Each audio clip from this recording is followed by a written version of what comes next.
በደሴ ከተማ በገራዶና በኩታበር ወረዳ ጊዜያዊ መጠለያ ጣቢያዎች የሚገኙ ተፈናቃዮች በቂ ድጋፍ እየተደረገላቸው አለመሆኑን ተናገሩ። ከአዳም የመረዳጃና የልማት ማህበር ከሩጋስ የኤሌክትሪክ ዕቃዎች ማምረቻ ድርጅት ጋር በመተባበር ከ1.5 ሚሊዮን ብር በላይ በሆነ ወጪ ለተፈናቃዮች ድጋፍ አድርጓል። የደቡብ ወሎ ዞን አደጋ መከላከልና ምግብ ዋስትና ተጠሪ ጽሕፈት ቤት በዞኑ በርካታ ተፈናቃዮች መኖራቸውን ገልጾ ባለድርሻ አካላት ድጋፍ እንዲያደርጉ ጥሪ አቅርቧል። ሰይድ አብዱ ተጨማሪ ዘገባውን ይነግረናል። ያለቀስ የደከመው የሞተውን እዛ መንገድ ለመንገድ እየቀበር ስንት ሆነን መጣን የተረፈነው መንግስት ዘወር ብሎ ብዙ አላየንም።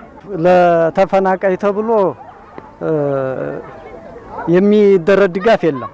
ባለፉት ዓመታት በሀገሪቱ በተፈጠረው አለመረጋጋት ዜጎች ከመኖሪያ ቀያቸው ተፈናቅለዋል። በርካቶችም ህይወታቸውን አጥተዋል።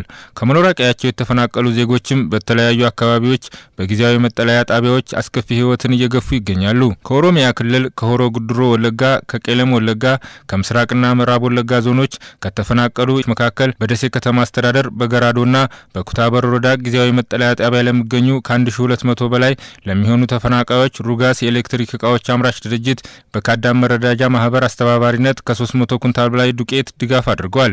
በመጠለያ ጣቢያው የሚገኙ ተፈናቃዮች በመንግስት በኩል በቂ ድጋፍ እየተደረገላቸው አለመሆኑን ገልጸው ግለሰቦችና ለጋሽ ድርጅቶች እያደረጉላቸው ላለው ድጋፍ አመስግነዋል።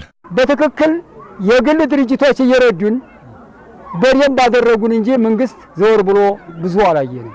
አጥማችን ይታያል። አሁን ብታው ዘወር ብላችሁ ብታው በይሰሞን ላይ ለስራ ያልደረሱ ለመብል ያልታገሱ ልጆች ይዘን በእውነት መንግስት ዘወር ብሎ ታላየን ምን ታደርገዋለህ? ተቃያችን እየተባረን እያለቀስን በአባይ በረሃ ስንት ሆነን እያለቀስ የደከመው የሞተውን እዛ መንገድ ለመንገድ እየቀበር ስንት ሆነን መጣን የተረፈነው ዛም ታርዶ የቀረው ቀርቷል እና አሁን ተማል ዛሬ ይሄው ስንት ወራችን 4 ወር ብያችኋለሁ። ጥር 17 ቀን የታገትን አሁን ላንዲያው ተነሽንት ቤትም ተነ ውሃም ተዘግተን ውሃ ህዲያን በ3 ብር በ4 ብር ቀርተን እንጠጣለን።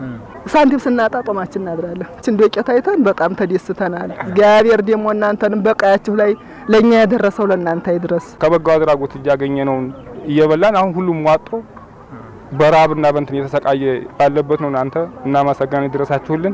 ካዳም መረዳጃና ልማት ማህበር የተለያዩ ረጅ ድርጅቶችና ግለሰቦችን በማስተባበር በተለያዩ ጊዜያዊ መጠለያ ጣቢያዎች ለሚገኙ ተፈናቃዮች ድጋፍ እያደረገ ይገኛል። በገራዶና በኩታበር ጊዜያዊ መጠለያ ጣቢያ ለሚገኙ ተፈናቃዮችም ከሩጋስ የኤሌክትሪክ ዕቃዎች አምራች ድርጅት ጋር በመተባበር ከ1.5 ሚሊዮን ብር በላይ ወጪ በማድረግ የዱቄት ድጋፍ ማድረጉን የማህበሩ ስራ አስፈጻሚ አቶ ኡመር ብርቁ ተናግረዋል። ከ1.5 ሚሊዮን ብር በላይ የፈጀ ድጋፍ ያደረገልን እና ወደ 300 ኩንታል ዱቄት አካባቢ ገዝተናል።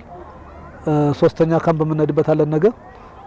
ዛሬ ግን የሁለቱን እዚህ 150 ኩንታል መጥቷል። ዛሬ ላይ ደግሞ 120 ኩንታል ኩታበር አድርሰናል። በደቡብ ወሎ ዞን ከ46000 በላይ ዜጎች ከተለያዩ ሀገሪቱ አካባቢዎች ተፈናቅለው በመጠለያ ጣቢያ ይገኛሉ። እነዚህን ተፈናቃዮች በበቂ ሁኔታ ለመደገፍ የሚያስችል ሁኔታ በመንግስት በኩል አለመኖሩን የተናገሩት ደግሞ የደቡብ ወሎ ዞን አደጋ መከላከልና ምግብ ዋስትና ተጠሪ ጽሕፈት ቤት የቅድመ ማስጠንቀቂያ ምላሽ ባለሙያ አቶ ደባልቂ አዱኛ ናቸው። መንግስት የሚያደርገው ድጋፍ ለተፈናቃይ ተብሎ የሚደረግ ድጋፍ የለም። ያው እውነቱን ለመናገር ለማህበረሰቡ የሚደረግ የጥሬ ስንዴ ድጋፍ አለ። ለማህበረሰቡ በጦርነት የተፈናቀለ ከበልግ መጥፋት ጋር የተያዘ ከመኸር አለመ ሰብሰብ ጋር የተያዘ የሚሰጥ ድጋፍ አለ። መንግስት የሚሰጠው ማለት ነው።